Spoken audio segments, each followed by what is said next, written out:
recording.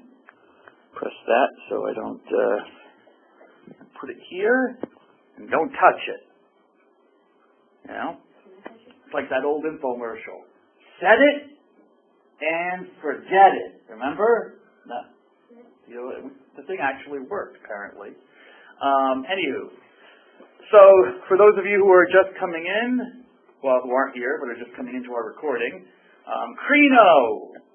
What does Crino mean? Ms. Lorenzano, you've had some time to look this up? What do your notes say?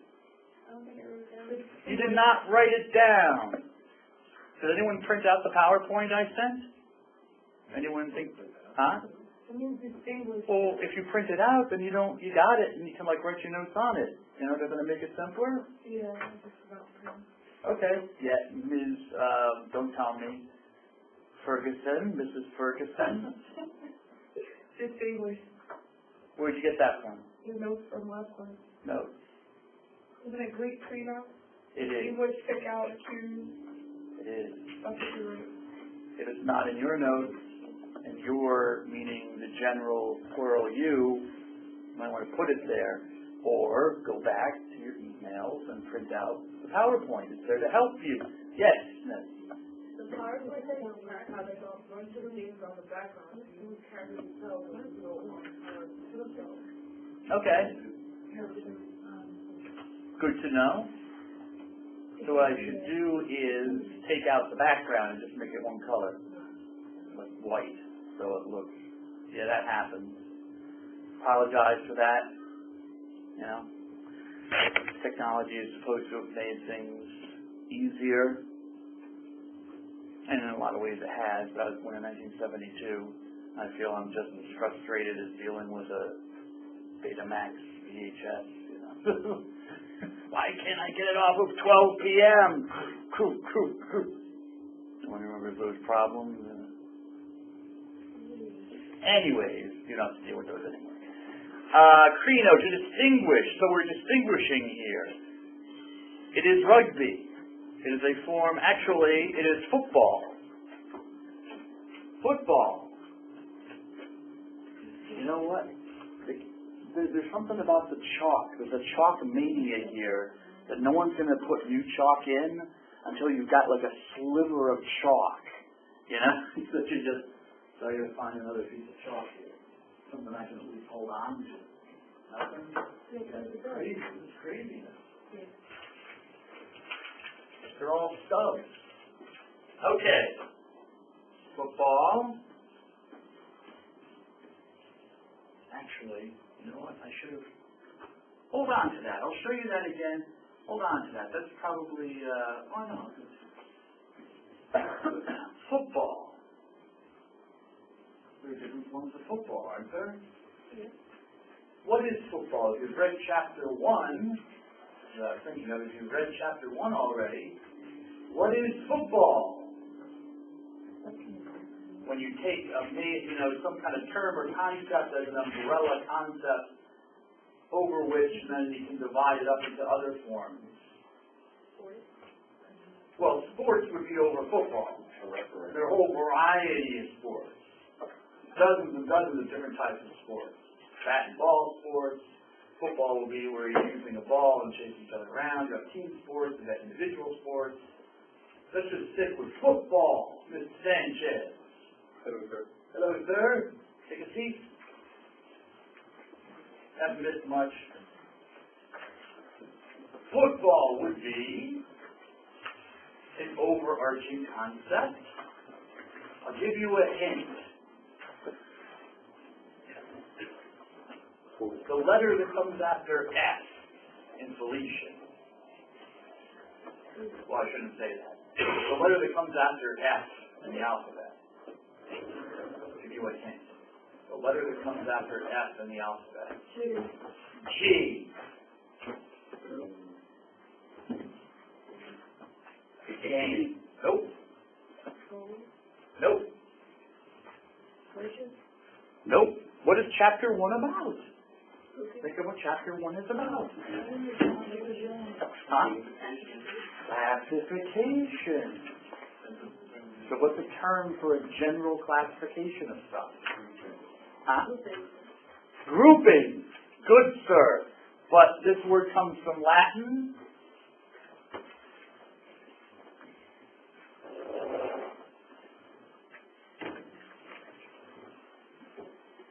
You got felines, you got cats.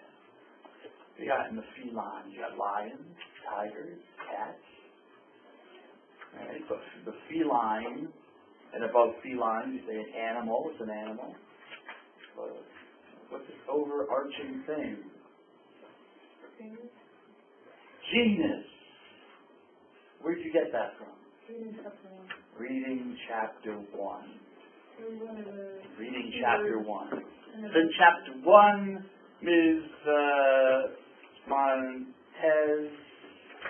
No, Ms. I know you. Amonte, not on your cell phone. And you can move your purses and bags in front of stuff all you want. I got 4 eyes and a lot of experience. I can see you. You're not hiding anything from me. People. So football will be the genus. And then we've got species of football. We've got association football.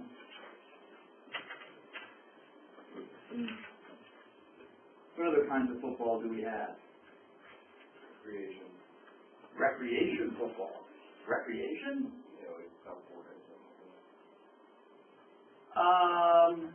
Okay. Let's think about rules, though. Varieties. Like Pop Warner would be a variety of not association football. Not association football. Arena football as well.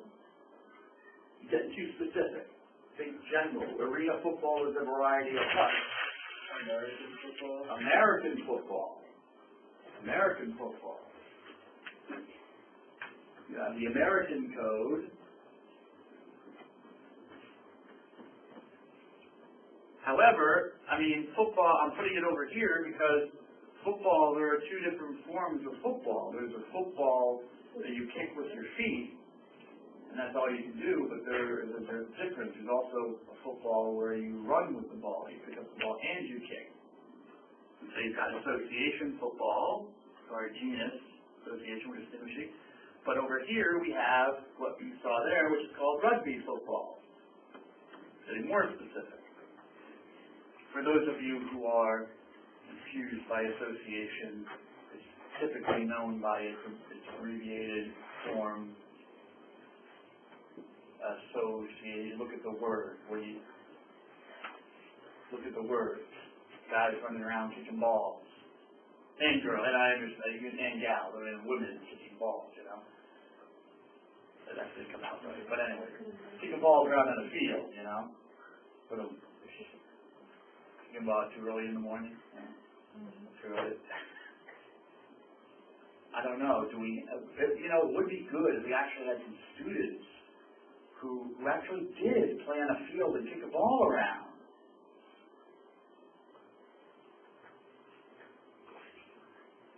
That they had first-person experience of football, something called football. But they don't call it football. They call it something else, an abbreviated form of association. If we had somebody like that in class, he or she could maybe volunteer his or her experience. Soccer.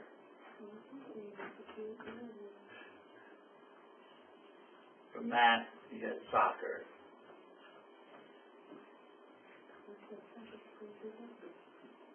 That's where the word soccer comes from. So when you encounter a European or somebody who says, it's the real football, it's football, but it's also soccer. It's association football.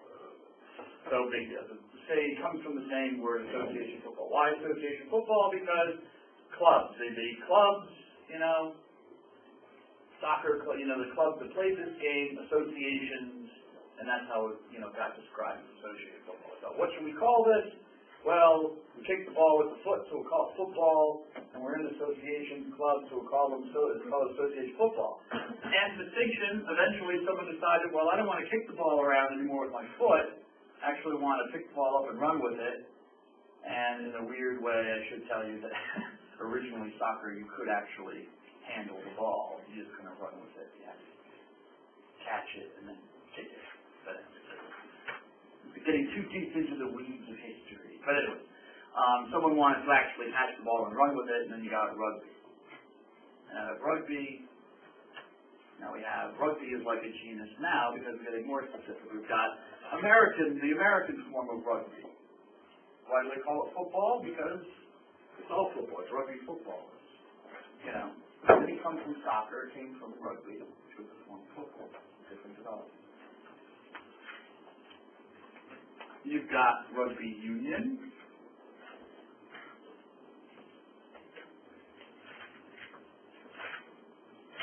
Why call it union? Because they formed a union of clubs, and they played according to certain rules. That is not what you saw on the screen, though. That was called rugby league. Because there was a split in the union. Some people wanted to, actually had to do over it with professionalism. Some guys wanted to be paid for the time that they were spending playing rugby for their clubs. And the union said, no, you should be total amateurs, you don't get anything. And so they had a split.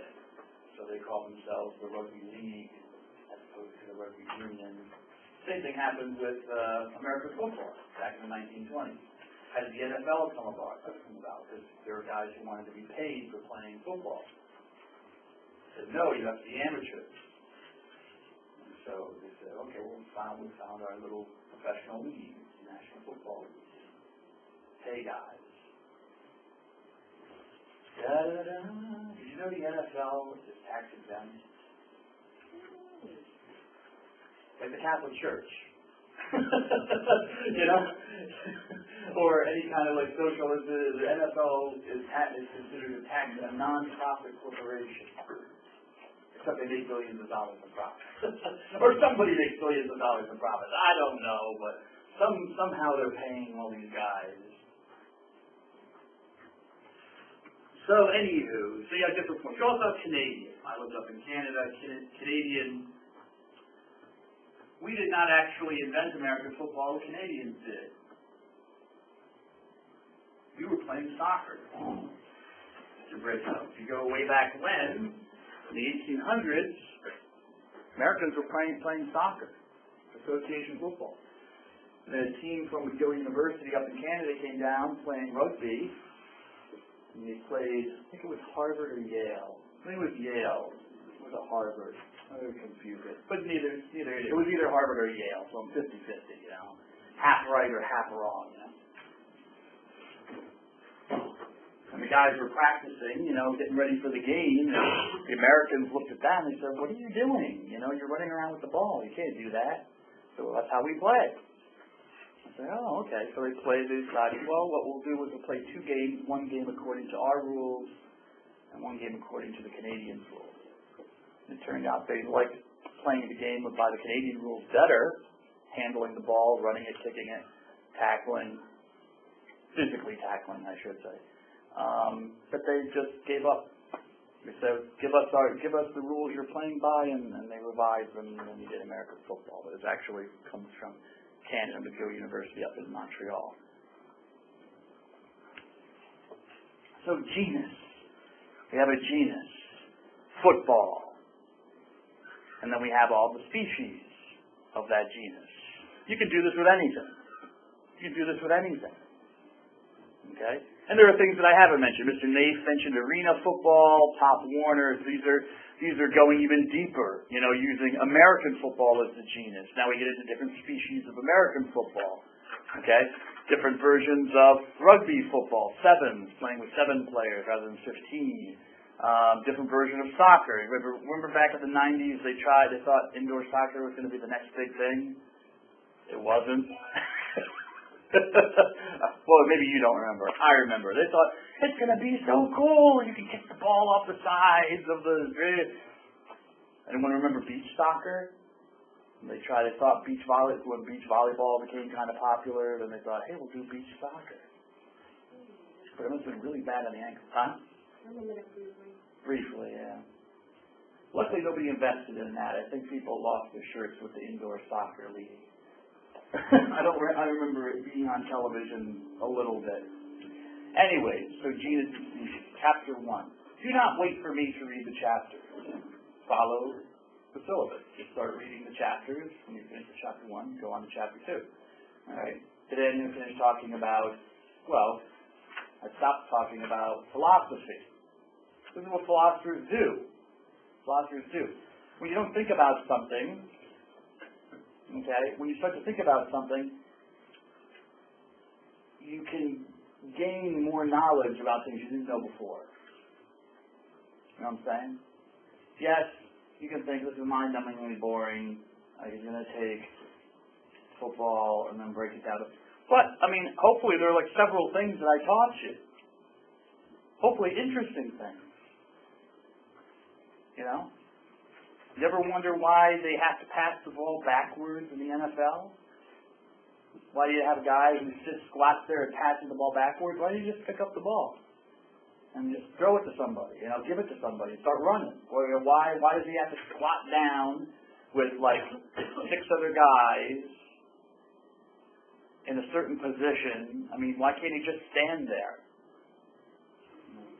Why does he have to? Huh? Men like balls. No, because they're imitating the scrum from rugby.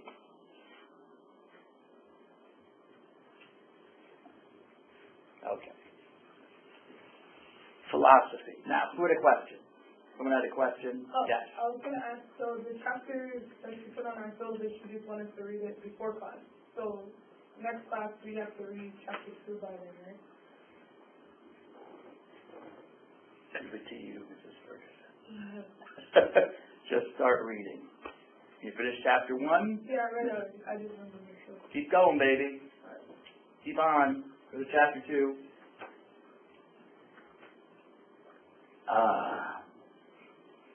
Maybe I shouldn't say that because I'm going to be ahead of me. I'm glad you laughed. Ew. Oh, Mr. Sanchez, I got to mark you before I forget. So I ended with philosophy, the love of wisdom or knowledge. Just love knowing things. Why? Because that's the kind of creatures we are. Even if, I mean, this is my, wish I had a podium or something, or a lectern. That. Even if it's not of interest to you, covariance is what we will not be doing. Even if it's not of interest to you, we still love to learn things. You want to know stuff. Even if you check into TNV to see who got arrested recently, said something crazy from Starlet or Star, you want to know.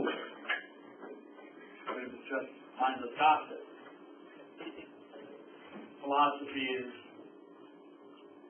hello friend, philosophy is trying to know the things that matter ultimately.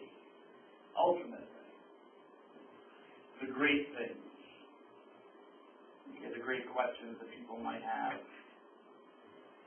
So the love of wisdom. But in general, philosophy can mean simply the pursuit of knowledge. You know, that's kind of how it's been understood traditionally. If you go back to the ancient Greeks, and just because I'm going to mention the ancient Romans and the ancient Greeks from 2,000 years ago, and yes, they're Westerners, but you know, if you look, India had philosophy, China had philosophy, okay, and they had a very rich tradition of men and women, presumably, but usually men, who were great thinkers and deep thinkers. I can't really speak about the Aborigines of Australia or the Native Americans here because, unfortunately, most of their cultures didn't have writing systems, so it was all oral, and as people died out, so did their culture, you know. So we don't have their writing system, but in India and China, places where we had writing systems, it's not just Western Europe. I just want you to know that. both these places, India and China, had very great and complex philosophical systems, as complex as anything that the West did. But since we're in Western culture, that's what I'll be talking about. And I'm not experienced enough to comment on these different schools of philosophy in the East, but just so you know that they were there. People like knowledge, people like learning stuff, whatever floats your boat.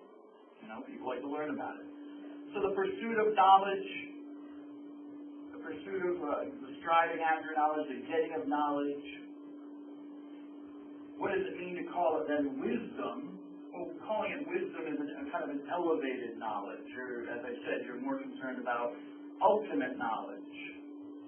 It's not maybe so much how to make the better mousetrap, which is a form of knowledge. There's nothing wrong with that. Or to cut the stones better to build a building, or build a temple or a pyramid, or mathematics, or astronomy or whatever. But questions, speculative knowledge, like I ask you what is time, but say what is truth? What does it mean for something to be true? What does it mean for something to be beautiful or not beautiful? What does it mean for something to be, or what is love? Or what is justice? These kinds of questions. You better ask some of them before you set up a society. Because if you don't really know, then you can have chaos. Like, let's say, for example, someone really knows what justice is, but how does the justice system work?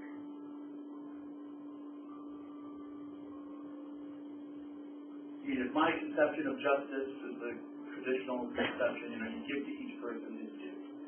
So if a person has committed a crime, then that person deserves some form of punishment, retribution, or whatever. Someone has, then whatever is assigned. Could be a fine of money, could be putting the person away, into a jail or prison for a number of years, could be taking the person's life if it's a serious enough crime.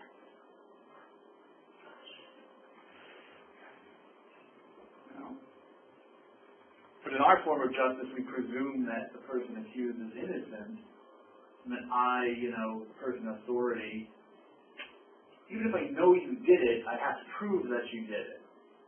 What if you don't belong in the system? What if your conception of justice is, if I know you did it, and so you deserve to be punished, you're guilty. You have to show me why I shouldn't send you away for 20 years, Like Jean Valjean, You are a thief! I stole a loaf of bread! You robbed a house! I broke a window pane!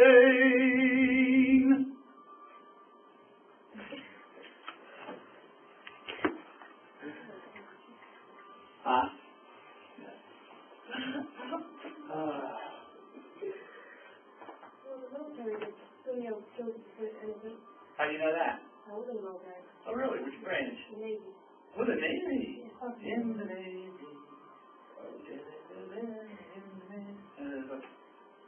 So according to the military code of justice, you're assumed to be guilty. Why? Because the superior says you did something wrong? Well, if it's caught in that area, then you're wrong. Okay, they don't have to prove that you did it. Well, of course, you still get to go through, like a court-martial or whatever, to prove that you didn't do it, but like one year, there was one gentleman that was looking at the person went to rob one of the base store. He had nothing to do with it. The cops came, and he said, oh, okay, he got out to see what's going on. He got arrested and was charged just like the person that was robbing the store. Okay. Just for getting off the car. But the point is that he was in the military and had to prove to authorities that he was innocent. Interesting.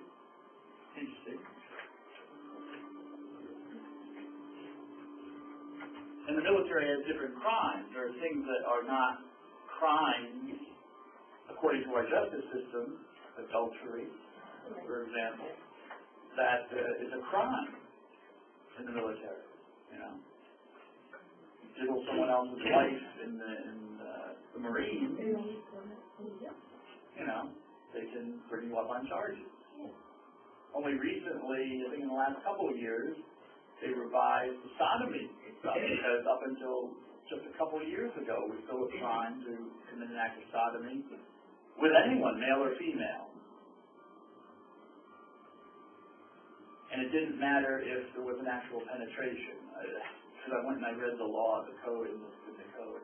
It's not actually a code. It's a different. It's not based on precedent. It's a weird thing. And it was that specific. It was that specific. Doesn't matter if there was penetration, as long as you came close. You know, maybe you came close and had second thoughts or something. I don't know, but you know, you could still be charged. And bestiality as well, and with manner in it. But now they've changed that where bestiality is still in the military code a criminal offense, but consensual sodomy is now, they've changed it as not an offense, permissible.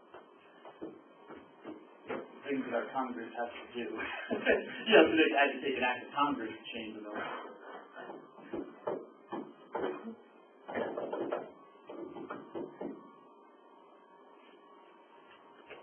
So it would be helpful to maybe, you know, decide what we all mean by justice. Does it mean that the accused is actually should be treated as innocent, as Jonah, or should the accused be treated as guilty? Truth. Now that's an interesting one, because we live in the postmodern age. There is no truth. Well, it used to be, there might be truth, but truth is like an elephant. And we're all blind men reaching out and touching one part of the elephant. You get the idea? One man has a hold of the elephant's tail. One woman has a hold of the elephant's ear. One guy has a hold of the elephant's trunk. So the basis of, you know, the argument was that no one really knows, it was agnostic, you know, no knowledge. No one really knows ultimate truth fully. We all just have a piece of it. We all just have a piece of it. Agnosticism. Here's some more Greek for you, baby. Lay it on you. If I write on the board, you probably should write it in your notes too, by the way. If you haven't learned that already in college. Actually, university now. University, I got to hold you to a higher standard. I'm too nice. It's Felician University, darn it! From two Greek words, which means without, and gnosis, which means knowledge. And as I said before, this line just means there's a long O. It's not gnosis, it's gnosis. I wish it was your name for here. You said that part means knowledge. I'm getting to it because I'm going to show you something really cool. You know, Greek and English, French, Latin, Russian are all part of the same language family. The same genus of languages. We could be hitting on this like a dead horse, baby. Take your hat off, relax. Take your jacket off, relax. You're welcome, sir. You are good, sir. Oh, that's interesting. Oh, you have a little, oh, it's an eye thing, but it's got a little thing with a window. Huh. Do something new every day. I once had a Zoom. oh, what? Yeah. A Zoom. Anyone remember the Zoom? Microsoft's answer to the iPhone? Not the iPhone, to the I can't even remember it. The iPod, yeah. Well, you actually couldn't touch it, sir. I mean, you could try to touch it, but nothing would happen. You had the click wheel, which I actually liked. Then they came out with a touch thing, a squircle, that they called it later. And I had 3 of them. They all seemed to break. Huh? No, they're junk. They actually had a hard drive built into them. You could hear it, you could feel it and hear it whirring inside sometimes. And not good for jogging, Mr. Nay. You know, if you go, you know when you go, if you're vibrating a hard drive, not good. Microsoft. Discontinued, by the way. Discontinued product. So genus and species. There is genus, people provided languages. There are languages that are related to each other. I have a map here somewhere. So I put a map on there. Actually, no.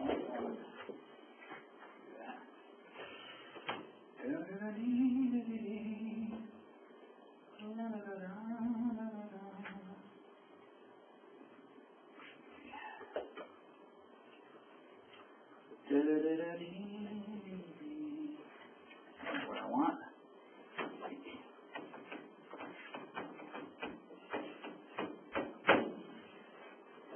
What time do we end? 11:20 to 12:40?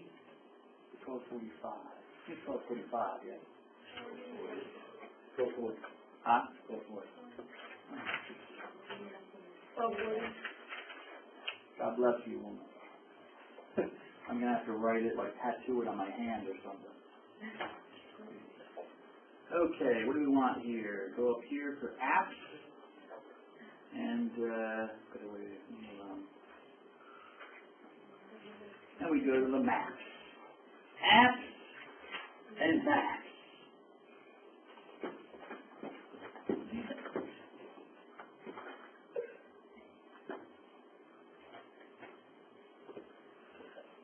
What's the first one of your last name, Miss? E? Oh, it's not. I don't have any E's. E? My last name Yeah. is an E. Is it E? Not Edwards. It's Edwards. Oh. Touche. Sorry, Miss Edwards. Oh, she hates me already. Don't worry about it. I'm sorry, Miss Edwards. I'm just messing with you, sorry. It'll help me remember. See the map?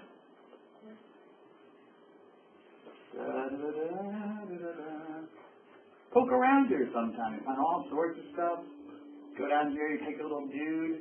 Look at that. You can even like drive the roads of various countries. You ever wanted to see Australia? See Street View. You see actual pictures of Australia. I love this stuff, you know. I didn't know. Want to see more Africa, but there's not a lot there. But you got pictures. People put in pictures and stuff. Let's see, northern India all the way up to Europe. Big language family. Our ancestors, tens of thousands of years ago, somewhere in the Caucasus, which are in this region of the world, this like mountain chain is kind of smushed in between these two big, huge, almost oceans. I mean, this is the Caspian Sea, right here. This is the Black Sea. And in here somewhere, we had ancestors, after, of course, they'd come up this way from Africa, and they went out to northern India and Iran and all the way over to Ireland, and then they stopped. Why did they stop? Why did they stop, Mr. Minetti?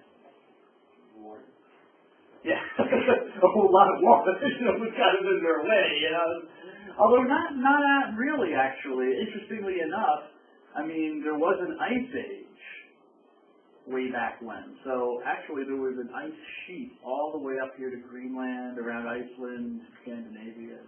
So it was possible, if you had a little canoe or a boat, to maybe go make the trip to North America. And there's evidence, like on this island, which is called Newfoundland in Canada, that they have found, archaeologists have actually found settlements of Viking settlements. So people moved around. So English and Greek were not the same language, but we're of the same genus, the same language family.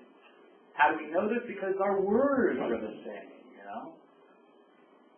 Look at some of the most basic words we use, like numbers. 1, 2, 3, 4.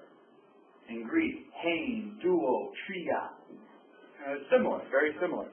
And if you've ever wondered why there's a K in the word canoe, or knowledge, because somewhere along the line, Greek has preserved it. A Greek person today would pronounce this gnosis. The G is not silent, it's gnosis. And actually in Middle English, if you lived 500 years ago, we would all say kno, I know it. I know you, or knifa for knife, or knif for night, and so it would be, but it's become silent now, but we still write the letter, even though we don't pronounce it anymore. So no knowledge. No knowledge.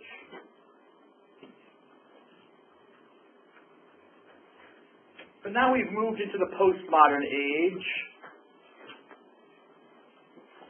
Postmodernism. There's no truth at all. Kind of followed out the logic of agnosticism, of that statement about we all have a piece of the truth. Someone said, if we all have a piece of the truth, how do we know we even know which truth we're grasping onto? How do we know we're all grasping onto the same elephant, quote unquote? You know, maybe each person has a different piece of some other truth, which means there is no one truth. There's no singular truth to search for. Everyone can find his or her own, or a part of his or her own. And so there's really no truth at all, and that's what we're in postmodernism. So if you ever want to do philosophy, I just introduced you to postmodernism. Even now we might be past postmodernism. I don't know what you see past with that. But that's not what I'm giving you. I'm giving you the traditional philosophy. There is something to have knowledge about. These ultimate questions do matter. Because if there's no real truth, or justice, or love, or these are all just concepts that we make up to talk about, well, nothing in particular that we can define, then you can't have knowledge about anything. How can you know anything? You know what I'm saying? You appreciate what I'm saying? Anyone not clear on what I'm saying? Just want me to shut up and move on? So, no? And this affects, and you might think, this is just a philosophical problem. It ain't. It ain't. It affects everything, even the hard sciences. You know, why are we sending probes to Mars? Why are we sending these little things to Mars to take pictures and scoot around and look for water, look for virus, bacteria, or whatever? You know, why? It costs billions of dollars to make. Thousands of hours of human effort to get them there. There are no poor people that could feed with that money? Our planet's too small. Huh? Our planet's too small. You think so? Yeah. Why? We have a lot of people. So we need a lot of planes. How many people can the planet sustain them? Well, not enough. How do you know that? So there's research, newspaper, stuff like that. Okay. So we can sustain like around 2 billion people with this thing. The whole planet can only sustain really 2 billion people? They have how we use it still. Well, depending on how we use it. Now we've got the qualification. But if we used it well,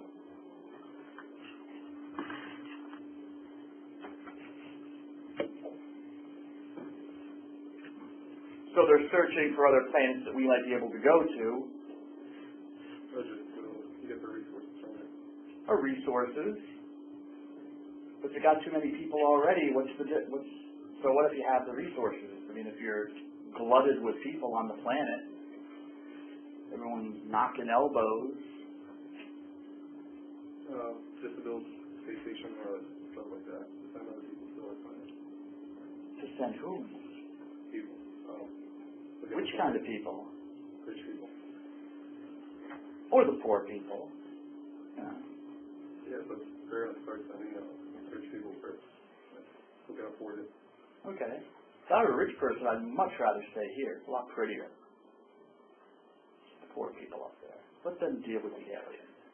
Yeah, let them deal with the stuff, you know.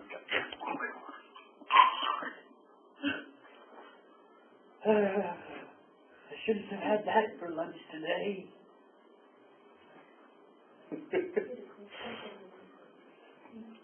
But if there's no truth, then what are we learning anyways by sending these probes? We're just learning, aren't we just learning trivia for Jeopardy?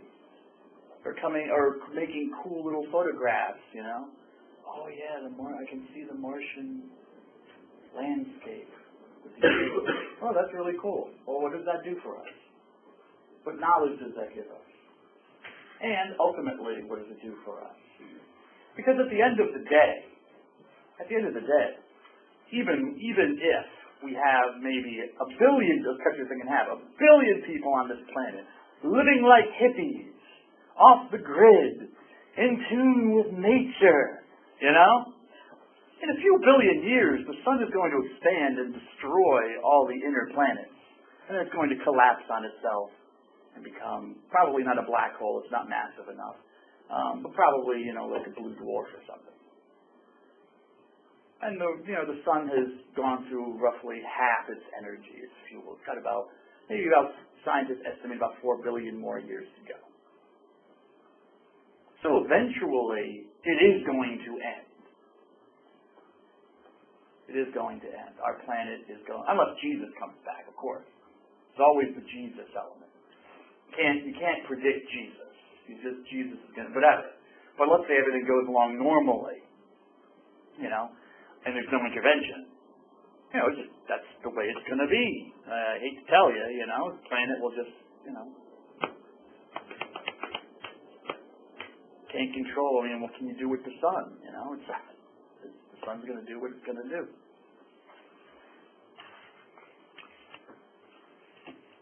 So it does affect a lot of stuff. Why does science matter? Focus on the practical then. If you're not gaining truth or if you think you're just gaining tidbits of knowledge, data, as scientists love to say, we love data. Data. And I don't mean the character from Star Trek Next Generation. I mean info, Mr. Kaiser. Info. At some point, someone might say, well, you know what? We can't even take care of ourselves on this planet yet. Why the hell are we worrying about sending probes to Venus or Mercury,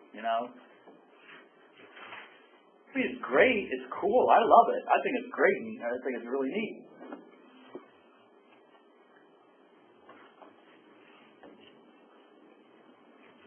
It doesn't take care of the poor, the homeless, or people with mental illnesses, or people who are being killed or persecuted. Why can't we take care of those things first? Well, not exactly. I'm not saying I'm the gadfly. I'm just trying to show you that if there's no truth, it's not just like a self-interested thing I might have because I believe in philosophy, I like philosophy, or even religion. It can affect other questions. Why has the U.S. government defunded NASA? Why aren't they sending up any more ships? We're not. The European Space Agency is. You got India sending stuff up now. China. We don't send up any shuttles anymore. Why? Money. Money. You need money for something else. So it does affect even the hard sciences. If you think it's safe, wait until someone says, well, what are you doing? Tell them what you're doing in your laboratory. Or who cares about that? What are you doing? Come on. What's the reason? So philosophy is not just knowledge for knowledge's sake. It is knowledge, but wise knowledge. The concern for ultimate questions. Things that matter to human living. I don't want to go on my PowerPoint, huh?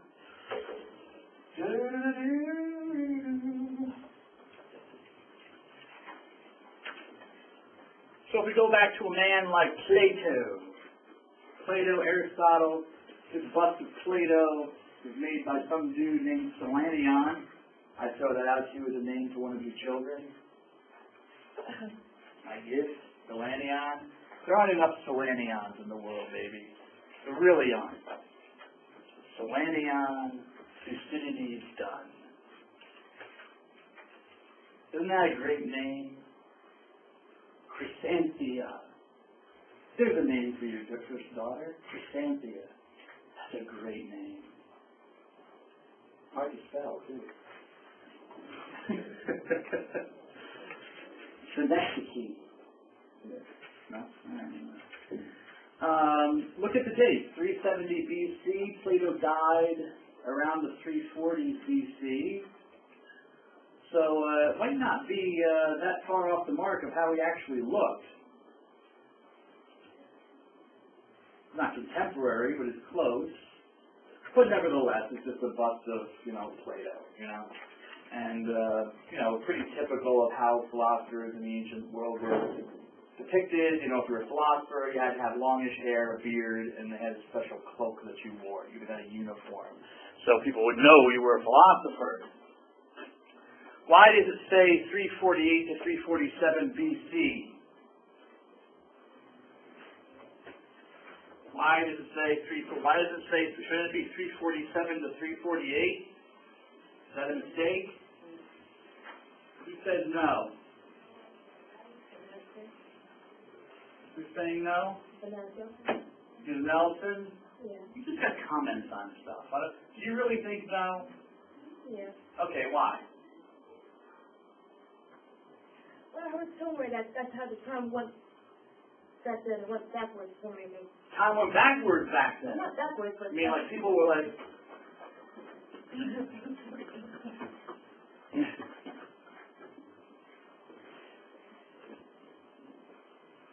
Work too hard for you people. Ooh, the hat came off in Chicago. Very good, very good. Is it Thursday? Yeah. No. I didn't say it was that Thursday. Oh, man. I'm going to keep it open until someone answers my question. Why is it going backwards? Okay. Is Montez? What's the first letter of your last name? Big gray hat.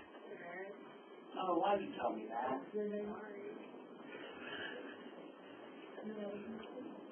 BC, yes, is an abbreviation for before Christ. So how does that help us in explaining why it's counting down?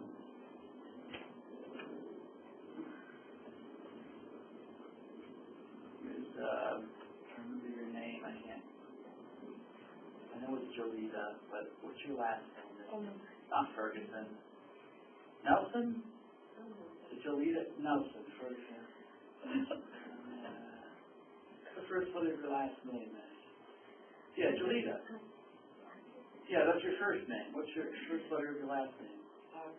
R. Richards? No. Robertson. Jolita Robertson. Why do you think it would be counting down?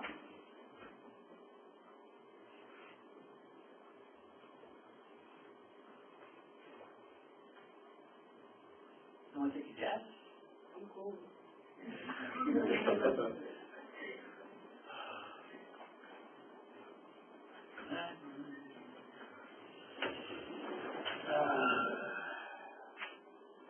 Two words for this class. Passive aggressive. Mr. Brito! It's counting down to Christ. Before Christ. 348 years before Christ, Plato died. Or he didn't. It might be 347. It's murky. I mean, people weren't, calendars are different, no one, had no like CNN there to say the actual date. So in some cases of famous people, we can only get somewhat specific, and in his case, it was either 348 or the next year, 347, before Christ. Our Jews here, and this also might be an accurate portrait of Seneca, this guy Seneca. Plato was a Greek, Seneca was a Roman. Notice that little cross means death. It's a symbol for death.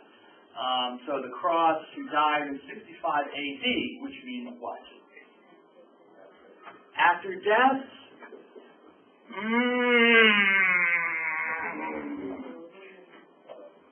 No, it's donut. It's donut. I mean that.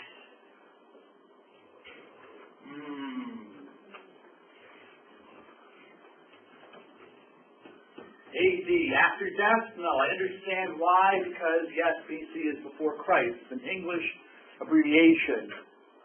Okay, but AD is not an abbreviation from English. Ms. You look like you're suffering, Ms. Zona. You okay? Mm-hmm. You alright? Alright.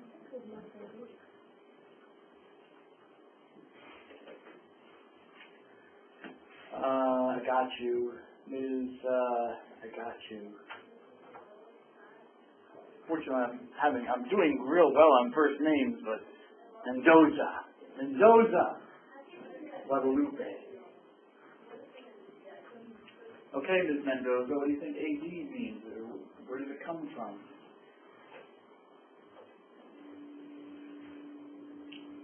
AD. You use it all the time, or you see it all the time. AD.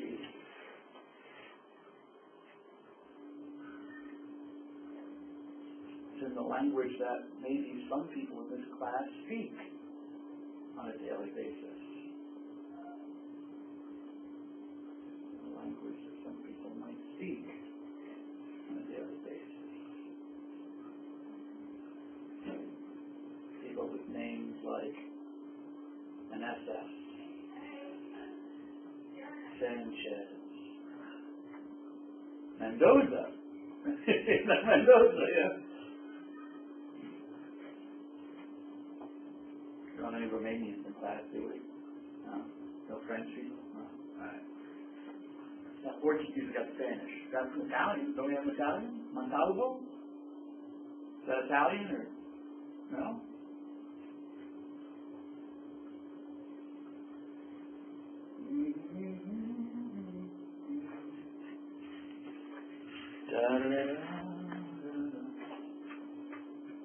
You want me to just tell you, Mr. McCoy? Why? Why do you want me to just tell you? You want me to just pour it in like a mother bird? Lorenzano! Isn't that Italian? Do you speak Italian?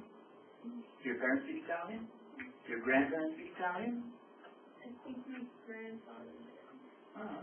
Is that oh, I wasn't sure if that was a tattoo on your wrist or not. A little cross, what is it, like a little rosary thing from France? Yeah. Oh, groovy, baby. Wait, Easter, oh, I forgot to pray. Oh, pray.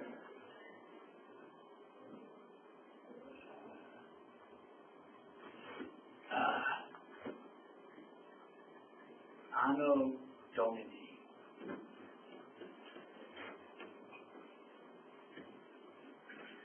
Thank you, blessed Jesus, for having come to be with us,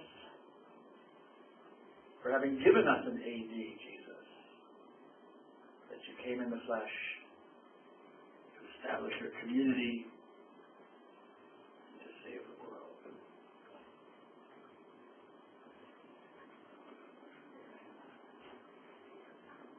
was going to say Eastern Christians have stuff like that too. Put around your wrist to remind you to pray, and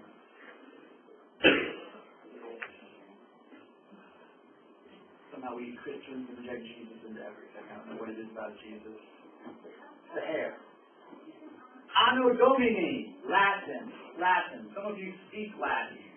You speak Spanish, you speak Latin. You speak French, you speak Romanian, you speak Italian or Portuguese. You're speaking Latin. Just modern Latin. Latin as it spread out. Okay? You're not speaking classical Latin, but you are actually speaking Latin, just as it developed in various parts of the empire, the Roman Empire. Hence, the words are often the same, you know? If anyone going to Catholic high school taking a Latin class? Anyone taking Latin? I don't know if they teach Latin here at Felicia, do they? They teach Latin here at Felicia? No! Are you sure you just... She's shy to me. She's got her coffee on bottom. She's got her coffee. The words are the same. The words are the same. So, if I wrote it in Spanish, a little bit different, but maybe see. El año del Señor. year of the Lord. It's a little bit different, but think of it this way. Dom means Lord or Master. You know? Ever wonder why a Mafia Don is called a Mafia Don? You know? Comes from the word Dominus. You know? Lord, Master. Okay? Sometimes priests in Hispanic cultures are called that. You don't call them Father. You'll say, Don Luis, or Don Pedro, and that indicates that he's a priest. Means the Lord or Master. Dominus, okay? The year of the Lord. You can see Año is pretty clear. And I think in Portuguese it's the same as Año. I think it's pronounced Año, even though it's an O at the end, anything like that. French is en.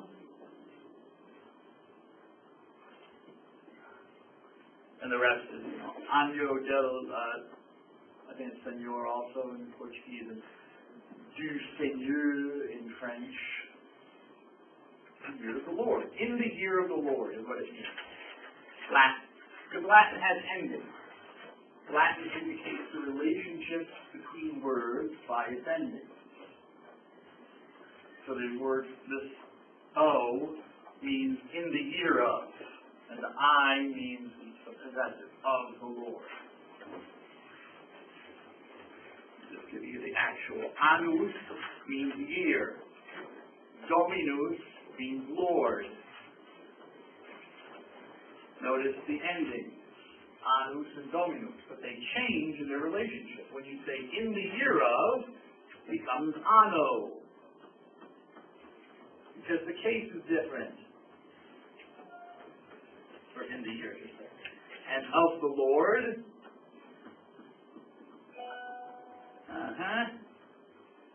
It changes. It does not do so in English. Okay? Well, actually it does. Actually, we still have remnants of the case system in English. English, like Latin, used to be a highly inflected language. Words would change, the noun endings would change based on the relationship. We still actually do this. We still have, for example, the possessive case. So I could say, in the year of the Lord, or, if I wanted to get a little bit inflectional, in the Lord's year. And this apostrophe S, actually the apostrophe is for an E that we don't write anymore in the Lord's year. Lord's, we add an S. The word changes. Okay, the case changes. It's Lord's. Because that's in the Lord's year. In Mr. Dunn's class, or the class of Mr. Dunn. You say it either way. Latin, you can't. Latin, you say don't. We also preserve the case system in our pronouns. So I don't say to I. Give the book to I. Changes to me. It's accusative.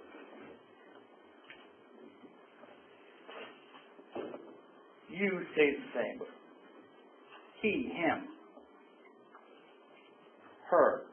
Okay, so that's where we get into changes of case in English.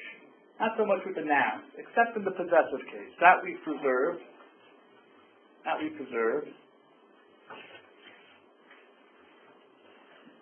So in the year of the Lord, so 2000 AD 2016, 2016 in the year of the Lord, or from the Lord, you don't think this is going to show up on any exam or test?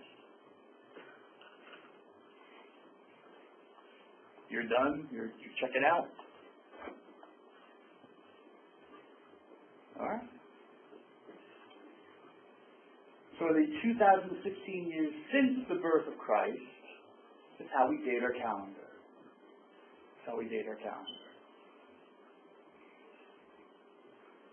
Just in case you didn't know. Now in your other courses, and in this course, you might notice that they'll put BCE and CE. Have you come across this in your textbooks? What is BCE and CE? What do they stand for? Don't know? Ever been curious to find out? Huh? Era? Yes, but the C era, what era? Huh? Good guess. Good guess. The Christian era? Okay, could be. Usually it's the Common Era. Before BCE is before the Common Era, CE is the Common Era, and the whole thing is the same. You just substitute BC for BCE, AD for CE. Why do they do this? First of all, let me tell you something. And you can verify this with your history professors. I'm not making this up. There is no such thing as a common era. Historians as well divide up and make distinctions in periods of time and historical time and units and stuff like that. There's nothing that what distinguishes one CE. What is it about one CE that all of a sudden we have a common era? Nothing, except the birth of Jesus of Nazareth. But not everybody wants to date it, or at least have it so obviously pointed out to them that they're actually dating their dates by the birth of a religious figure, so they just cover it up and say this common era. Just so you know. I will be using BC and AD because that's just the Western calendar. You don't like it, well, whatever, you can blame some monks from about 1,500 years ago. But I'm not going to reinvent the wheel. Yes, I see. Yes, good. Not even, I still got you for 15 seconds, Ms. Zona. 15 seconds. The game is still going on. You just go walk off the field. What would your coach say? All right. See you on Wednesday. Have a good day.